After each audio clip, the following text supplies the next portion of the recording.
Isso aí, galera, turma do segundo ano. Um abraço para todo mundo e vamos continuar aqui. Na aula passada, eu passei para vocês a aula e passei para vocês um documentário. Dentro desse documentário, nós estamos abordando assuntos e falando sobre a Revolução Americana e vamos entrar agora também comentando sobre a Revolução Francesa, que faz parte da nossa vida de uma maneira muito ética, de uma maneira muito acadêmica, de uma maneira muito forte. Compreender a Revolução Americana e a Revolução Francesa é compreender justamente a construção de uma sociedade, a construção de uma nação. Isso porque a história ela nos ensina que através dessas lutas que nós temos, nós podemos justamente lutar pela liberdade, pela vida e pela busca da felicidade. Isso tudo era o sonho americano, era o sonho em que eles tinham naquele exato momento ali, o sonho de construir uma nação, um país que nos ensina muitas coisas para sermos uma nação. E aprendemos ao longo da história como podemos mudar as relações com as pessoas que estão à nossa volta e, mais do que isso, como podemos transformar esta nação e fazer essa nação ser uma nação para o bem, uma nação para o futuro. Então, por isso que é importante estudar a Revolução Francesa, seus aspectos, aquele momento delicado ali do iluminismo, né, que o início do iluminismo, do renascimento cultural, ele nos mostra que esses pensadores, eles transladam para a nossa sociedade ideias essas que vão realmente modificar a nossa maneira de sermos como pessoas.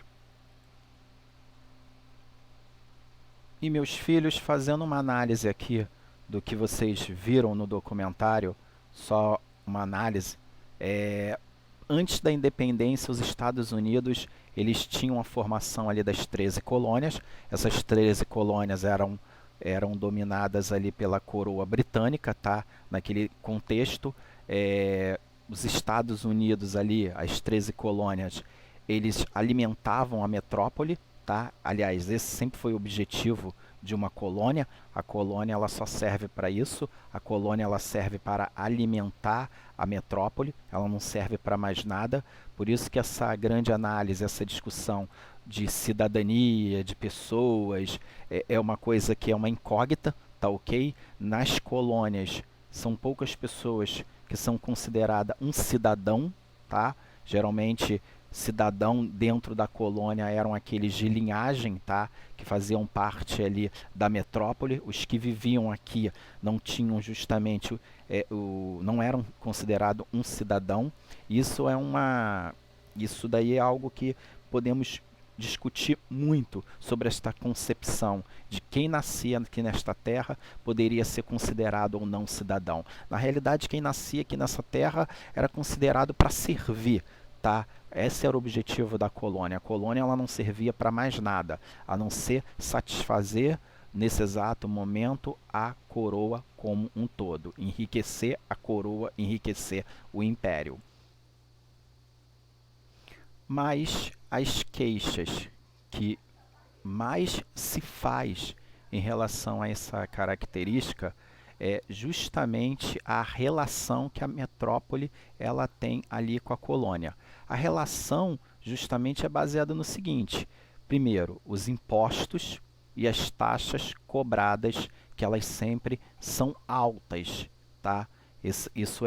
Essa é uma característica que nós vamos ter aqui na história do Brasil, estudando história do Brasil e também estudando a história de outras colônias que estão justamente aqui em volta do nosso país. Tá ok, galera?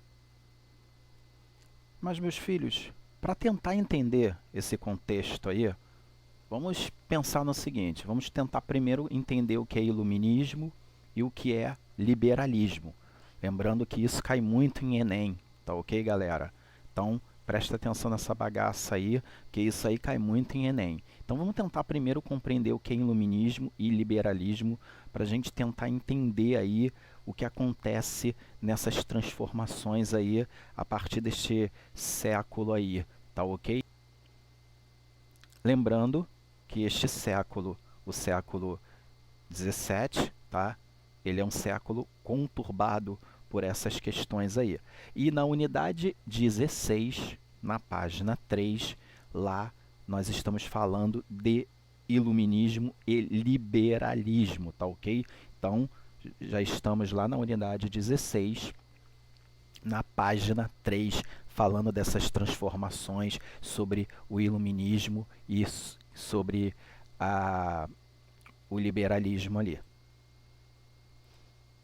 Então, a partir daí, nós vamos pensar que o iluminismo ele foi um movimento intelectual que surgiu durante o século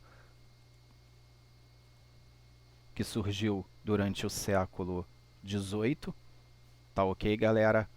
E a partir daí ela defendia o uso da razão contra o antigo regime, tá? Que eles chamavam ali de trevas, tá ok?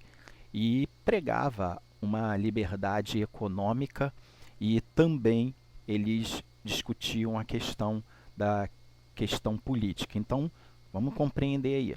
Então, a partir daí, o chamado século das luzes, tá? Ele falava sobre a inteligência humana, ele falava sobre o desenvolvimento da ciência, tá ok? Ele buscava respostas antes nunca encontrada. Ele buscava uma mudança no cenário econômico muito forte, tá? Daí entra a figura do Adam Smith, daqui a pouquinho a gente fala de Adam Smith. Então, a partir dessa conjuntura, nós temos justamente essas principais ideias do que era o iluminismo. O iluminismo era isso, era iluminar a sociedade com pensamentos que pudessem ser mais construtivos para a mesma. Estão compreendendo? Então, a partir daí, nós temos as principais características ali do iluminismo, né? Que ela é um conjunto de ideias burguesas, tá? A burguesia, vocês sabem quem são a burguesia. Geralmente os burgueses são aqueles que têm uma posição na sociedade muito mais elevada, tá ok? Então, era justamente um conjunto de ideias da burguesia, daqueles que tinham prestígio na sociedade, de uma camada mais elevada.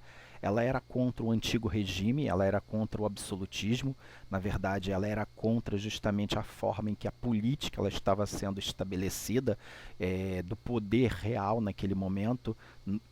Então, assim, não vou dizer que todos os iluministas eram contra a monarquia, mas grande parte sim defendiam um novo sistema.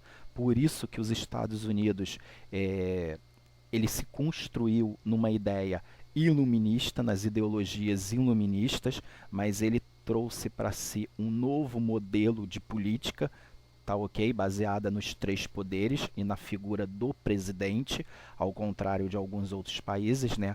Existe uma diferença muito grande. Em alguns países, como o Brasil, existe o presidente, em outros países existe ainda o rei, mas com poderes aí limitados. Existe a figura do primeiro-ministro.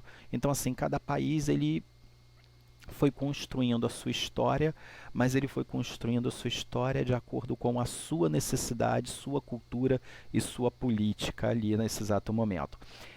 No iluminismo, se trabalhava muito com o uso da razão, tá?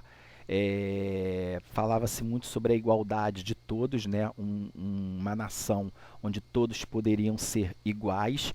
Tanto é que o iluminismo ele bate de frente com uma prática econômica muito forte em várias partes do mundo, principalmente aqui no Brasil, que é a questão da escravidão. Nossa, se você fala de igualdade, o que você faz com o escravo que movimenta a economia?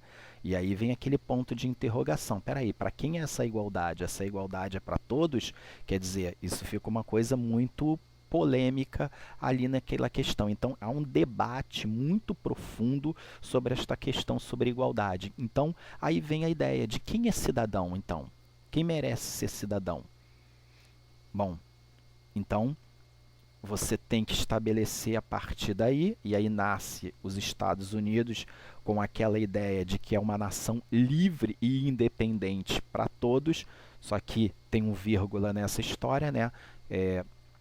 Percebemos que nem sempre essa liberdade ou essa igualdade ela atinge a todos, geralmente sempre a camada mais elevada da sociedade, né, os burgueses saíam bem na fita, né, quem tem uma posição, quem tem um dinheiro sempre é privilegiado, e os mais pobres às vezes acabam sendo atingidos justamente por falta de políticas transparentes, que é o que acontece hoje no ano de 2020. Então, assim, temos muito a partir daí que avançar nessa política aí. Tá ok, galera? E vamos seguindo aí. E a partir daí vem o liberalismo, tá ok? E vamos tentar entender um pouco do que é o liberalismo. Ele é uma doutrina baseada na defesa da liberdade individual e nos campos econômicos, político e religioso, seja ele intelectual ou justamente de outras camadas ali que defende a sua ideologia. Bom, isso é o liberalismo. Bom, então, a partir daí, vamos tentar então entender qual é o objetivo do liberalismo, já que ele é uma doutrina baseada na liberdade individual, seja na economia, na política e na religião aí. Então, a partir daí, tá, nós compreendemos que ela é uma filosofia política, tá, que ela defende a liberdade, vocês já compreenderam isso, e ela também defende a limitação do poder do Estado pelo Império.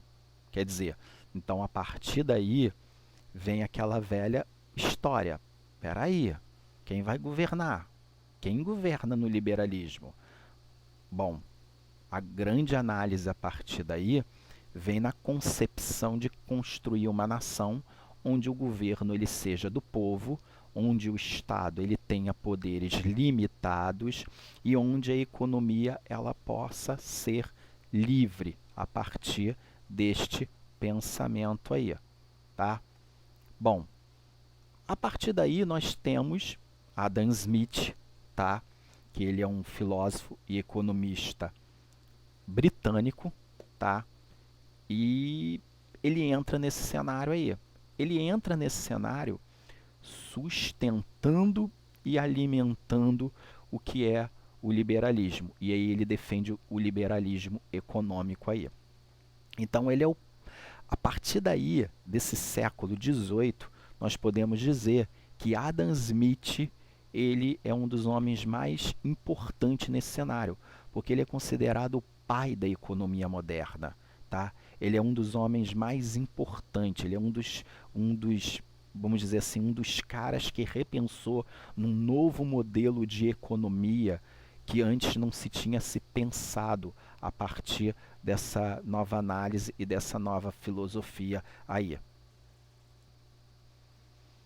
O que vocês não podem esquecer é que o liberalismo ele é um conjunto de pensamentos que surgiu ali na Europa, que ele ganhou força justamente após a Revolução Industrial, tá? Vocês não podem esquecer disso aí, isso cai muito em Enem, então não podem esquecer essa parte aí. O liberalismo ele é um conjunto de pensamentos, tá? Que surgiu justamente ali no século XVII, de século XVI, XVII para o século XVIII, justamente, e ele ganha destaque no século XVIII mesmo, tá? Ele surge ali entre o século XVI e XVII, mas ele ganha força no século XVIII e justamente seu apogeu ocorreu justamente após a Revolução Industrial ali. Então, as ideias do liberalismo é defender várias ideologias dentro desta mesma teoria.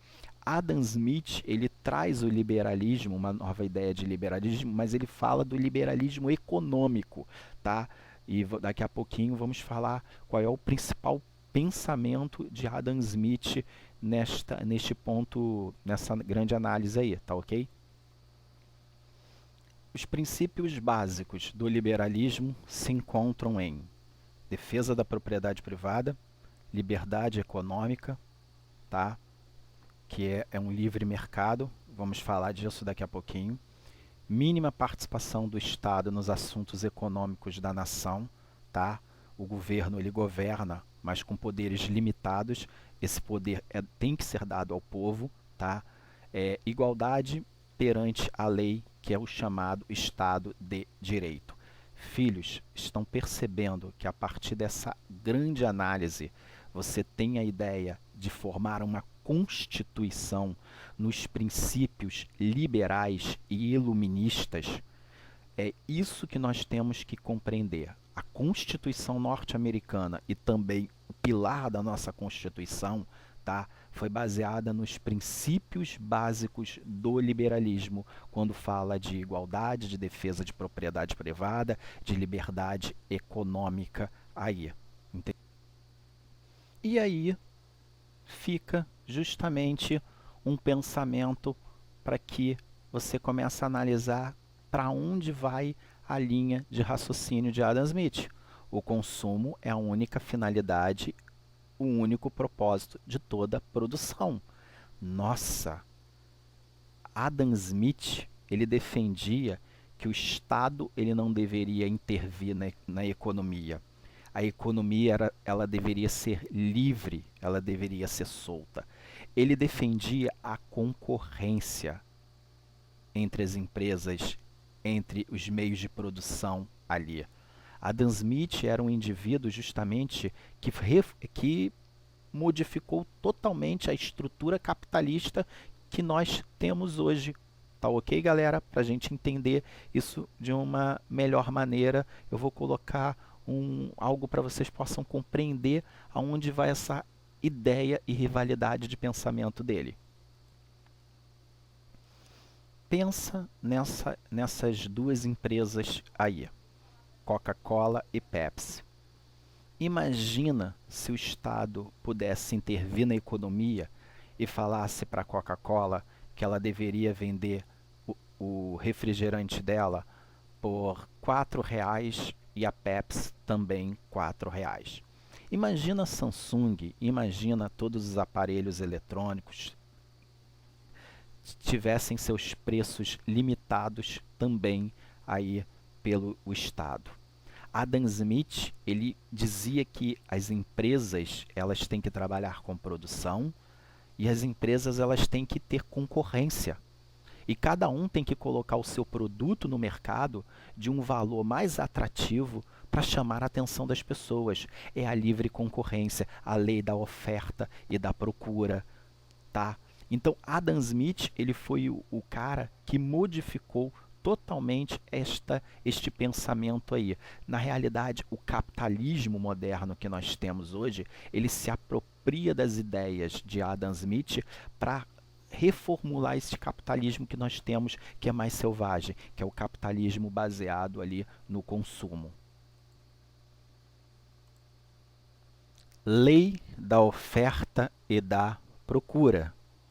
O consumidor, a partir de agora, ele tem o direito de escolher o que é melhor para ele, o que está a seu acesso econômico. De acordo com a sua renda, ele vai poder comprar aquilo que mais agrada. Qual é o produto que mais lhe agrada? Qual é o produto que está em conta no mercado? Então, assim, Adam Smith, ele foi o cara responsável por mudar esta política que nós temos ali. O Estado, em maneira alguma, ele vai intervir neste processo econômico. A única coisa que se mantém é o imposto, as taxas que o Estado ele tem a obrigação de cobrar de cada cidadão. E aí já é uma outra história para uma próxima aula. Esses impostos que hoje nós pagamos, eles têm que voltar para a nossa sociedade. Voltar como? Escola, hospitais, as estradas, iluminação, São vários fatores aí que entram na obrigatoriedade no compromisso do Estado. Mas isso aí já é uma matéria e já é uma análise para uma próxima aula. Então, Adam Smith foi um cara muito importante neste processo aí sobre a questão que faz parte do nosso cenário econômico baseado na lei da oferta e da procura, na questão dos produtos que estão no mercado. Você encontra ele e busca o melhor produto de acordo com a sua renda, tá ok? Então, assim, isso particularmente o iluminismo e o liberalismo, eles entram na nossa sociedade, eles marcam presenças com essas ideologias que estão justamente até hoje no nosso dia a dia, nas nossas atividades, no que nós fazemos, tá ok?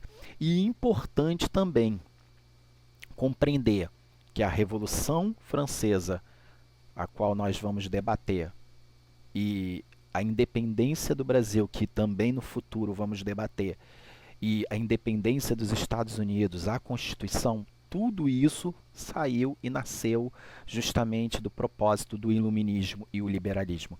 Então, galera, para tentar compreender, meus filhos, essas transformações do século XVIII, tá ok? A luta pela independência, a luta pela liberdade, o fim da escravidão, o direito de todos, nós temos que tentar compreender o que é o iluminismo e o que é o liberalismo. Como surge o iluminismo e o liberalismo, como ele vai fazer parte da nossa vida, quem são os principais filósofos ali que marcam isso, que vão desenvolver pensamentos políticos, pensamentos baseados em políticas sociais, políticas de visibilidades.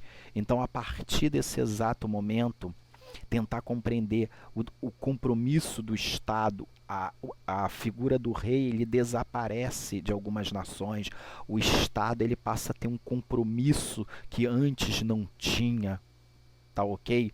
Esse conceito de liberdade, o conceito de propriedade que está na Constituição, é um direito do Estado defender a propriedade, defender a religião, é um direito do Estado justamente criar a harmonia entre os poderes, a divisão dos poderes também, que é importante entender, a divisão do poder executivo, judiciário, legislativo.